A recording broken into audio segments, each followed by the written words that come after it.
For 12 years, my world was measured in terabytes and uptime percentages. My name is Alex Vance, and I was the lead systems architect at Innovate Dynamics, a mid-tier manufacturer of high-precision aerospace components. I wasn't just an employee. I was the creator of the company's central nervous system, an enterprise resource planning ERP system I'd christened Nexus. Nexus wasn't some off-the-shelf software. It was a bespoke masterpiece, a sprawling architecture of code and databases I'd designed from the ground up. It managed everything from raw material intake to final shipment, integrating supply chains, just-in-time manufacturing schedules, and most importantly, the labyrinthine compliance documentation required by our Department of Defense (DoD) and Federal Aviation Administration (FAA) contracts. It was my professional magnum opus, and it ran with a 99.999% uptime. That was the stuff of industry legend. My team was small, loyal, and brilliant. We were the quiet engine that powered Innovate's growth.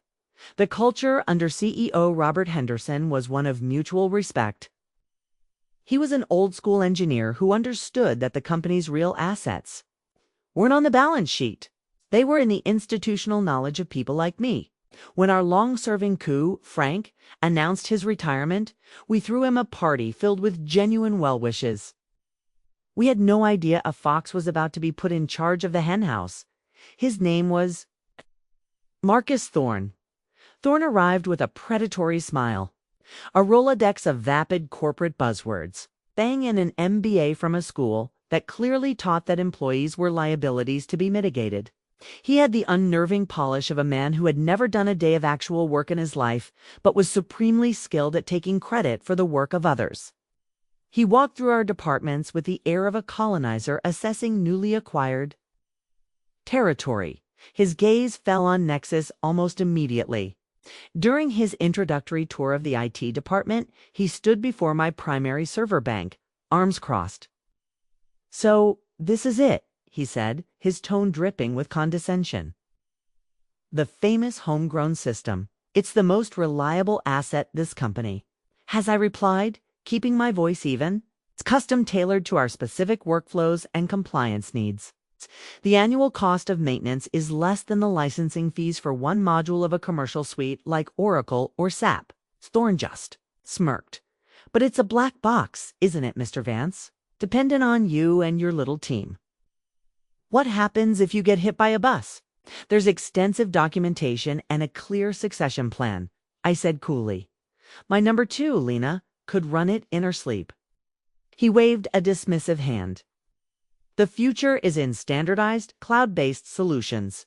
Scalability, synergy, not in bespoke basement projects." That was the first shot across the bow.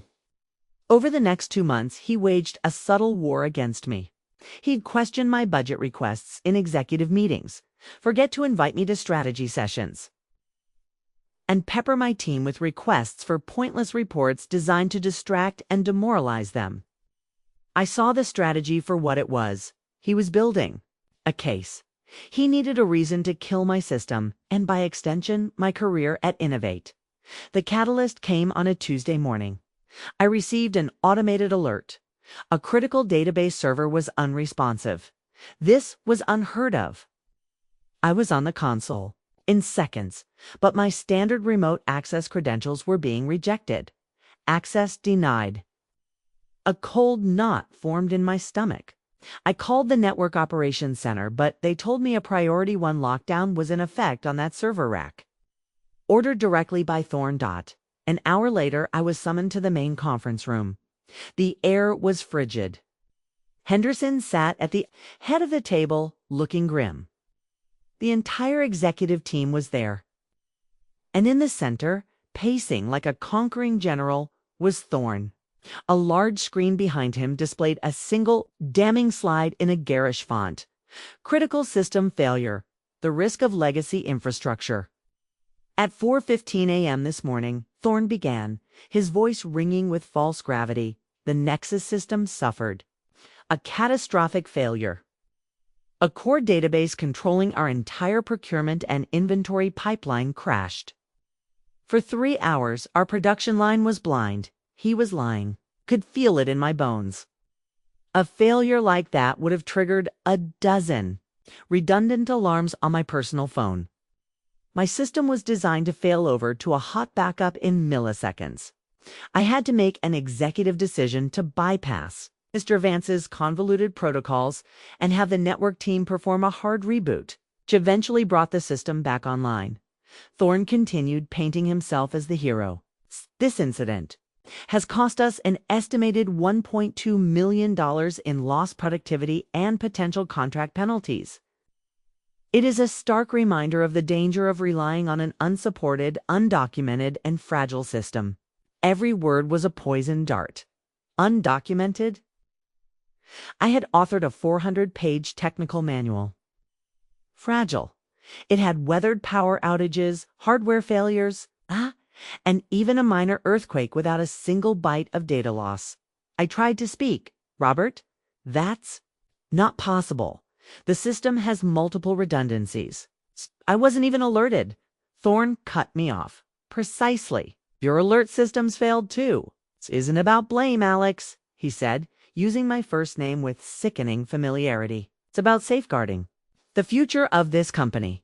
He then launched into a slick presentation for Omnicore, a system from a vendor called Synthocorp. He promised it would be cheaper, more robust, and would liberate the company from its dependency on specialized personnel. He had slides with glowing ROI projections and a pre-negotiated contract that just needed a signature. The whole thing was a pre-packaged coup. Henderson, a good man but one who trusted his C-suite, was swayed. The board, seeing the dollar signs Thorne was flashing, nodded along. They saw a problem and a solution. They didn't see the man who had engineered the problem standing right in front of them. The vote was unanimous. 2 hours later, a terse email from Brenda in HR landed in my inbox. My employment was terminated, effective immediately, for gross negligence resulting in significant financial harm to the company. My system access was already gone. Security guards, looking deeply uncomfortable, were waiting at my office too. Watch me pack my personal belongings into a cardboard box. They were polite but firm. As they escorted me out of the building I had practically lived in for over a decade, I passed Thorne in the hallway. He didn't even try to hide his triumphant smirk. That evening I sat in my silent home office, the termination letter on my desk.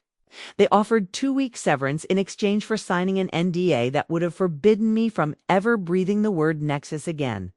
My reputation was in tatters. A dozen years of loyalty, erased in a single orchestrated lie. The despair was a physical weight, crushing the air from my lungs. I called a lawyer who told me I had a case for wrongful termination. But it would be a long, expensive fight against a corporation's deep pockets. I tried calling Henderson, but my calls went straight to his assistant. I was an outcast, defeated. I powered up my personal laptop, my fingers moving over the keys out of pure muscle memory. I browsed through old development files, archives of a life's work now locked away from me, and then I saw it, a folder labeled Contingency. Inside was a single encrypted text file. I typed in the passphrase, the name of my first dog. The file, decrypted, revealing a few lines of code and an IP address. It was a backdoor. Not a malicious one, but a secure, deeply obfuscated SSH tunnel I had built into the Nexus core for catastrophic recovery scenarios. A maintenance protocol designed for a situation where the entire corporate network was compromised. Kida, only I possessed. Thorne thought he had cut me out. He'd only locked the front door. He had no idea I still had the master key to the entire building. The despair began to recede, replaced by a cold, sharp, and intensely focused anger. He had framed me. He had stolen my work. He was about to find out what it felt like when a system architect decided to conduct an unscheduled, full-scale audit of his own. The first 48 hours were a blur of rage and research. Sleep was a luxury I couldn't afford. It's my home office. Once a place of creation became a war room.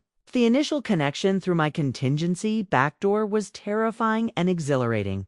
I tunneled through 3 shell servers in different countries before connecting to a nondescript network port on a forgotten server in the basement of Innovate Dynamics.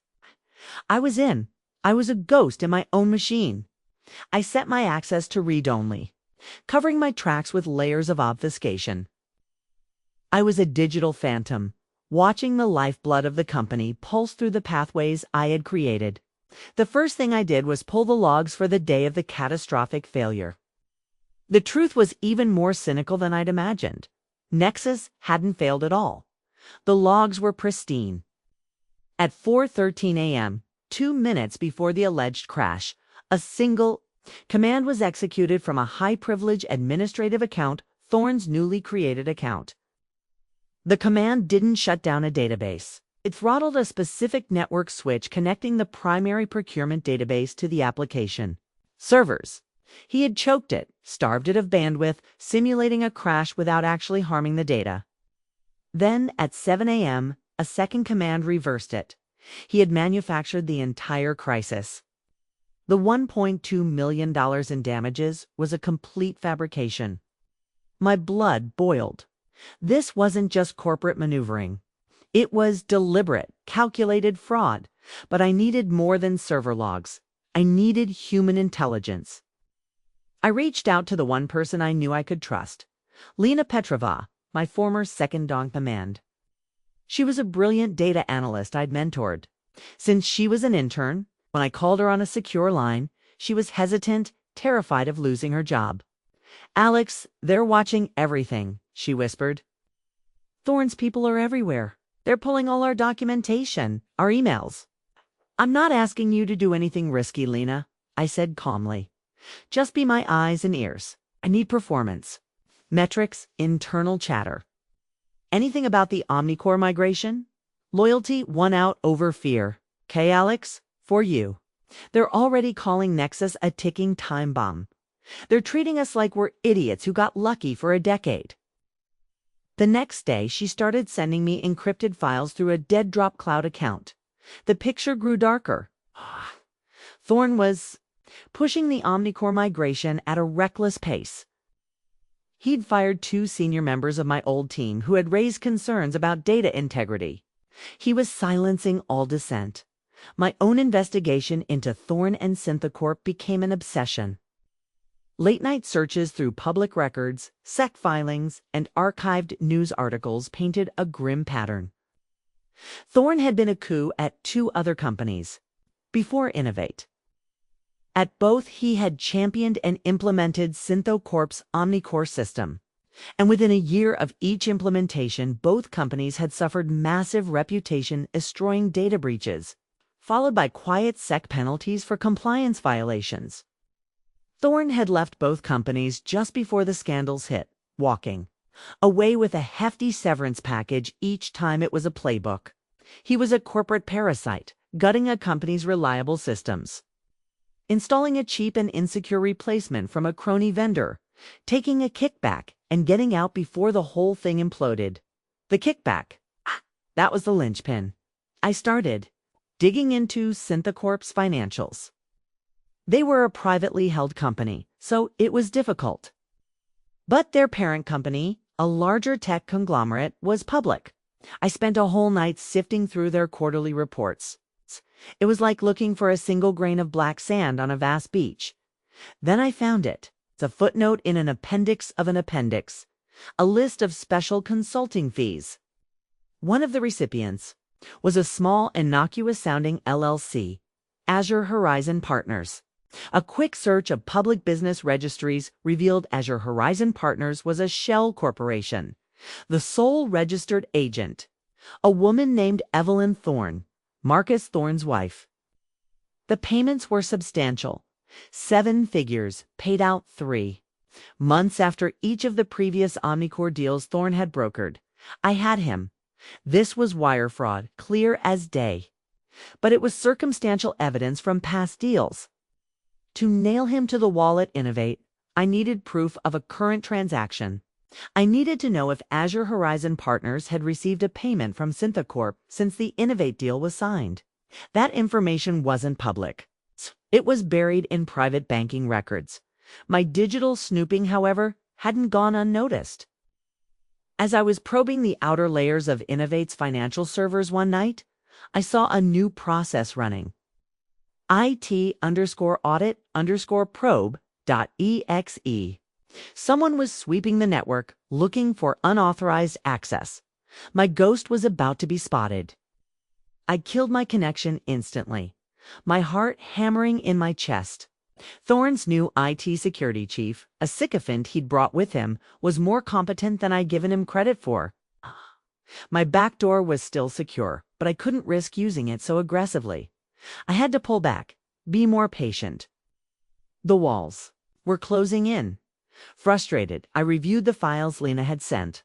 One was an org chart for the Omnicore migration team. My eyes scanned the names. Project Manager, Marcus Thorne.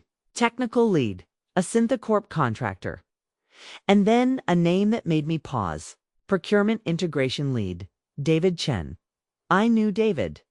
He was a mid-level manager in the procurement department, a man who lived and died by the rulebook. He was meticulous, cautious to a fault, and deeply intimidated by authority figures like Thorne. He was also, I knew from having worked with him on a few projects, not the most technically savvy person. He saw complex systems as a kind of magic he just had to trust. Thorne was squeezing him, forcing him to rush the migration of his departments. They taught the lifeblood of the company. David Chen wasn't a hero. He wasn't a villain. He was the perfect pawn. And I realized he was about to become the unwitting catalyst for my entire plan. The final piece of the puzzle clicked into place. Sent in a frantic late-night message from Lena. Alex, you won't believe this. They're starting the data migration. Next week, procurement is first. Thorne is pushing everyone to meet an aggressive synergy target. David Chen looks like he's about to have a nervous breakdown. A slow, cold smile spread across my face. Thorne's aggression, his recklessness, his choice to put a man like David Chen in a critical role, it was all lining up. He was handing me the very tools I needed to destroy him. He thought he was building his empire. He had no idea he was just laying the foundation for his own gallows. The time for passive investigation was over. It was time to build the weapon. Thorne wanted to erase my legacy, so I would use the heart of that legacy, the intricate, unbreachable logic of Nexus, to orchestrate his downfall. My revenge wouldn't be a simple crash or a data leak. That was amateurish, a firecracker in a world that called for a surgical strike. Mine would be a masterpiece of malicious compliance. The core of my plan centered on Nexus's crown jewel, the custom-built compliance module. For our aerospace and DoD contracts, we had to track the provenance of every single screw, the calibration date of every machine, and the certification of every alloy. A single error in this data chain could invalidate a multi-million-dollar contract and put us on a government blacklist. This module, which I had personally coded over 3 years, was a fortress of data integrity.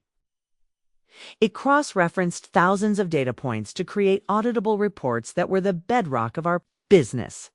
Omnicore, by contrast, had a generic one-size-fits-all compliance module that was laughably inadequate for our needs. Thorne, in his technical ignorance, saw them as interchangeable. That was his fatal mistake. My plan was simple in concept, but fiendishly complex in execution. I would not block the data migration from Nexus to Omnicore. I would facilitate it. But I would poison the well. I would create a script that would act as a man in the middle during the data export.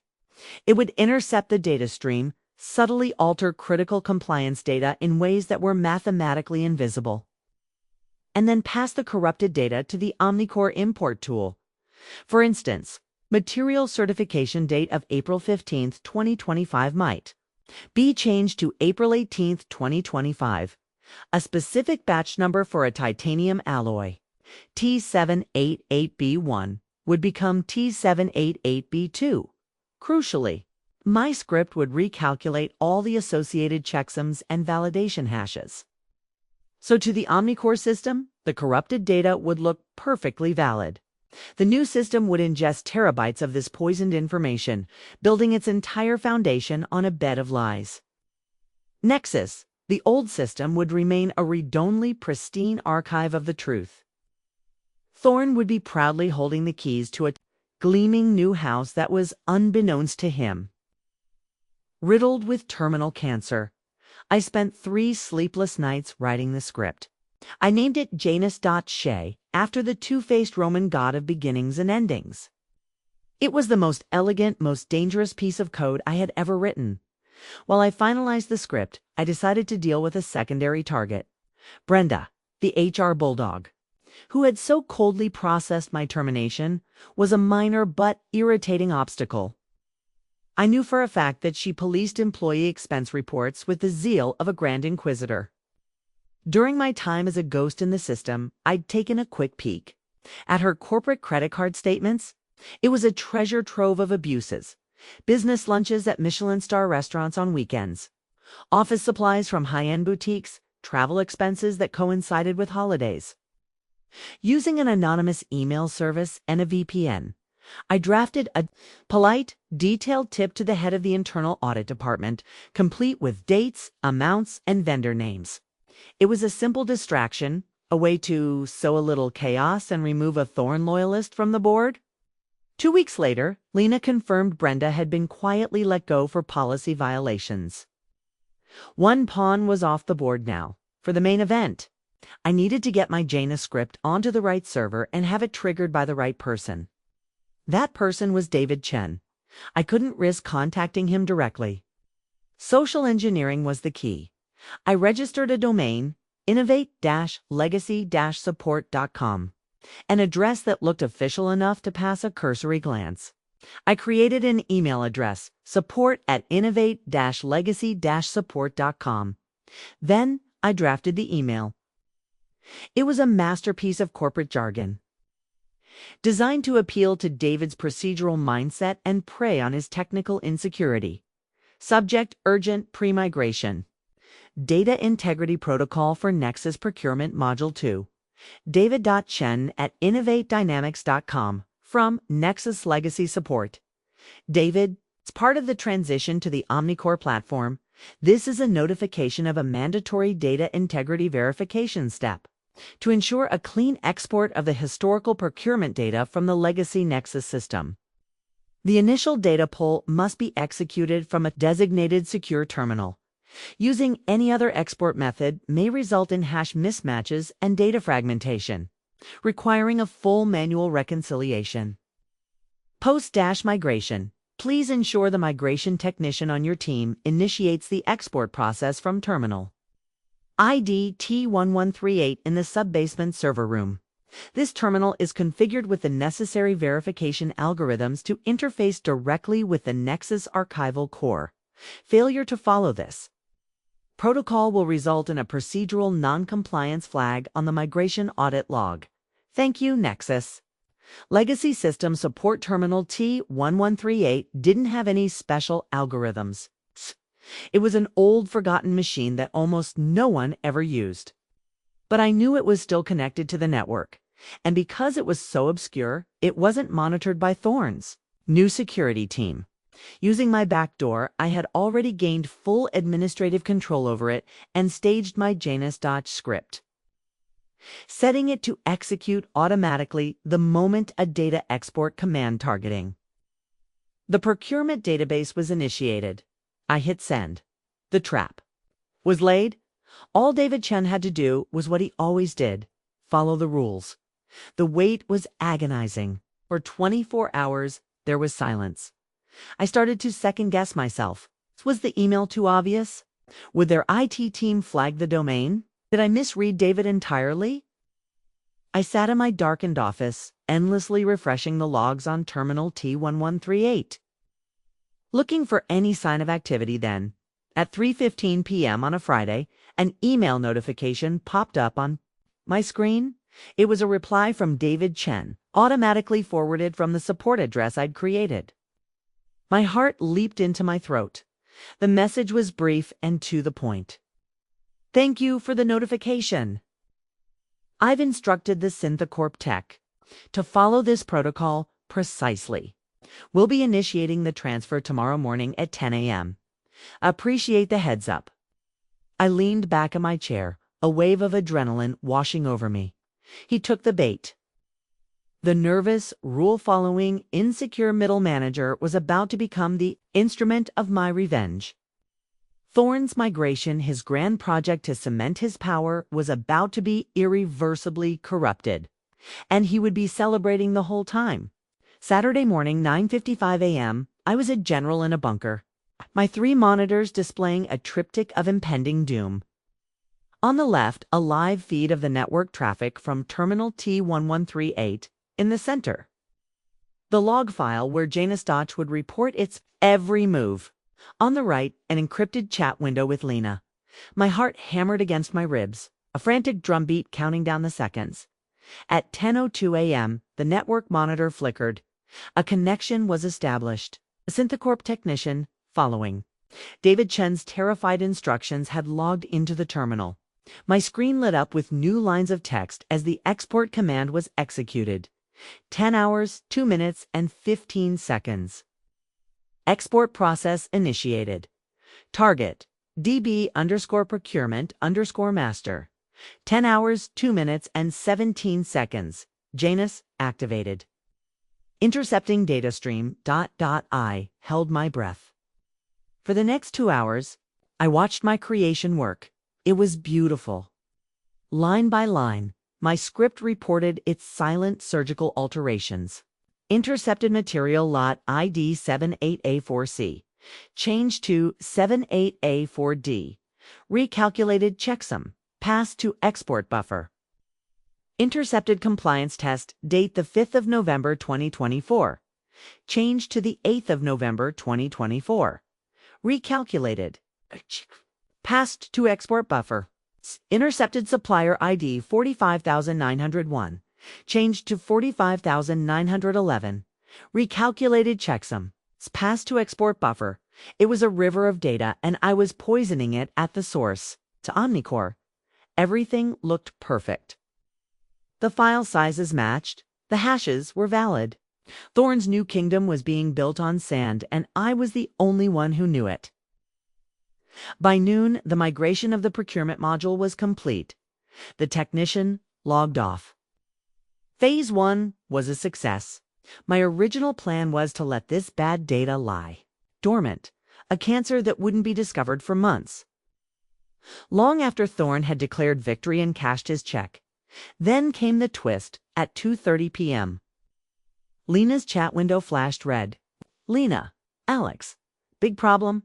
You are not going to believe this. Me? What is it? Lena, remember that big DOD audit scheduled for next quarter? Me, yeah. Lena, Thorne just moved it up. He's so confident in Omnicore, he's using the audit as a publicity stunt to show off the new system. It's happening next week. A bolt of ice shot through my veins. Next week, my timeline had just collapsed from months to days. The slow-acting poison needed to become a fast-acting neurotoxin. There was no time for subtlety. I had to force the confrontation now while I still controlled the narrative. My mind raced. Panic gave way to clarity. This was an opportunity. Thorne's hubris was my greatest weapon. He was walking into the kill zone of his own accord. I spent the next hour drafting the most important email of my life. The recipients were a carefully curated list. Robert Henderson, the CEO. The entire board of directors, Innovate's chief legal counsel. And, for the final devastating blow, the public email address for the lead auditor on the upcoming DoD contract. The subject line was designed to be unignorable, urgent, and confidential. Critical compliance failure in new Omnicore ERP. System at Innovate Dynamics. I sent it from another anonymous, encrypted email address. The body of the email was cold, professional, and filled with devastating facts. To whom it may concern, I am writing as a concerned party with intimate knowledge of Innovate Dynamics compliance obligations, the company's new Omnicore ERP system, which is now the system of record for the procurement department, contains fundamentally corrupted and non-compliant data. This data was corrupted during the migration process from the legacy Nexus system. As a result, Omnicore cannot produce an accurate audit trail for DOD and FAA contracts. Continued operation represents a significant legal and financial risk, with potential for contract termination and federal debarment. To verify this, please find 2 reports attached. Report_A.pdf is a standard component traceability report generated from Omnicore. Report_B.pdf is the same report generated from the read-only Nexus archival system. You will notice discrepancies in supplier IDs, material lot numbers, and testing dates. I urge you to run the following SQL query on both systems' databases to verify this claim in real time. The results will speak for themselves. This is not a system bug. It is a fundamental data integrity failure. Signed, a friend of Innovate Dynamics. Attached the 2 reports, the fake one from Omnicore and the real one I'd pulled from Nexus, and hit send. The warhead was launched. The explosion came faster than I could have imagined. Less than an hour later, my phone buzzed. It was a number I didn't recognize, the direct line to the CEO's office. Alex, Robert Henderson. Get down to the office now. The main boardroom, the line went dead. I put on the same suit I'd been wearing the day I was fired. Driving to the office was surreal. I wasn't an employee, wasn't even supposed to be on the property, but I had been summoned. I walked past the same security guards who had escorted me out. This time, they just nodded and averted their eyes. The boardroom was a tomb. Henderson was pale. Legal counsel looked apoplectic. And there, at the center of it all, was Marcus Thorne, radiating smug confidence. He thought this was his moment to finally crush me. Mr. Thorne, Henderson said, his voice dangerously quiet. We have received a disturbing allegation. He slid a printout of my email across the mahogany table. Thorne glanced at it and chuckled. Robert, please. This is clearly a pathetic, last-ditch effort at slander from a disgruntled ex-employee. He's probably still crying into his cereal. He's claiming our brand-new state-of-the-art system is ... What? Flawed? 'Cause he couldn't build it himself? It's laughable. The email contained specific instructions to verify the claim, the lawyer interjected, his eyes fixed on Thorne. Then, let's verify it. Thorne boomed, spreading his hands wide. I insist. Get our head of IT in here. Let's run the query. Let's put this nonsense to bed so we can get back to work. The IT head, a nervous man Thorne had hired, was ushered in. He typed furiously on a laptop connected to the room's main display. First, he queried Omnicore. The results flashed on the screen. The data looked clean. Thorne smirked at me. Now, Henderson commanded, run the same query on the Nexus archive. The IT head's fingers hesitated. Sir, that system is decommissioned. It's read-only. Let's do it, Henderson snapped. He ran the query. A second set of results appeared next to the first. The room fell silent. They weren't just different. They were fundamentally, catastrophically different. Material lots didn't match. Dates were off. Supplier codes were wrong. It was a portrait of total compliance failure. Thorne stared at the screen, his face draining of color. He started to sputter. This is impossible. A bug. A glitch in the old system. Vance's system was always unstable. I spoke for the first time, my voice calm and steady, cutting through his panic. The old system isn't the problem, Marcus. It never was. The problem is that your new state-of-the-art system was fed corrupted data during the migration you personally managed. I stood up and walked to the table. And since you, in your infinite wisdom, signed off on the migration and designated Omnicore as the single source of truth, You have effectively rendered Innovate Dynamics in breach of every major contract we hold. The DOD auditor who received a copy of that email will confirm that. The fines won't be $1.2 million. They'll be in the hundreds of millions. That's before they bar us from all future government work. Henderson looked like he was going to be sick. How could this have happened? I turned my gaze fully on Thorne, a predator cornering its prey. That's an excellent question. Maybe it was simple incompetence in overseeing the migration. Or maybe, I said, sliding a thin manila folder across the table toward Henderson. You should ask Synthecorp about their business practices, specifically the consulting fees they've been paying to a shell company called Azure Horizon Partners. A company conveniently registered to your wife. Thorne froze. The look on his face, the sudden, horrifying clarity of a man seeing the perfectly constructed walls of his own trap. Snap shut around him was more satisfying than $1 billion bonus. He was caught. Couldn't blame me for sabotage without admitting his own utter failure to secure a multi-million-dollar transition.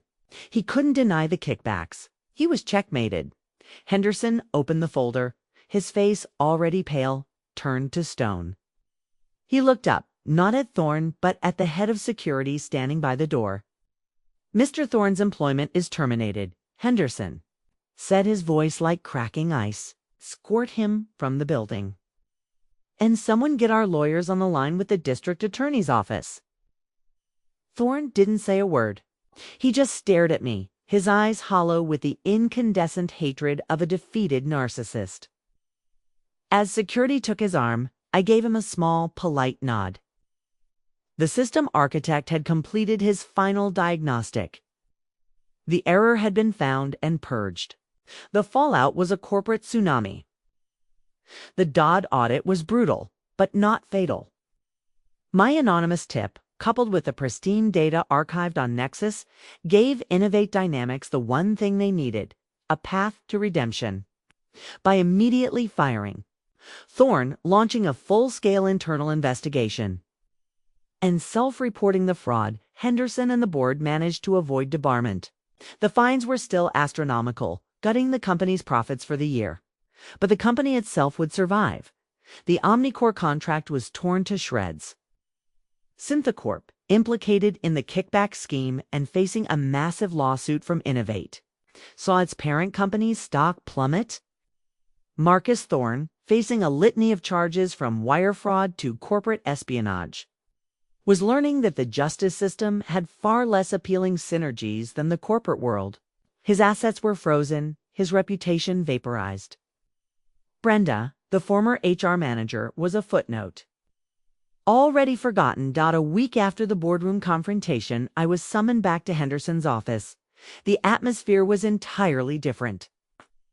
The fear was gone, replaced by a humbling respect. "Alex," he began, gesturing to a chair. "I don't know what to say. I was a fool. I listened to a snake oil salesman and almost let him burn my father's company to the ground. I owe you more than an apology." I just nodded, letting him talk. "We need you back," he said, leaning forward. "Not as an architect. I'm offering you the position of Director of Information Systems. Full autonomy, a budget to rebuild your team, your infrastructure, anything you need, and a signing bonus that will compensate you for your trouble." He slid a piece of paper across the desk. The number on it had 7 figures. I looked at the offer, then back at Henderson. "I appreciate that, Robert, and I accept. But on a few conditions." Henderson listened intently. "First," I said, "my new contract will contain an explicit clause regarding the intellectual property of Nexus. It is an asset of Innovate Dynamics, but its core architecture cannot be modified or decommissioned without my personal sign-off. Second, my budget is independent and answers directly to you, not a coup. Third, my first official act will be to promote Lena Petrova to lead systems analyst. She's the best talent we have." Henderson didn't hesitate. "Done," he said, extending a hand.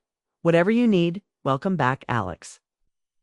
Walking back into my old department felt like a homecoming.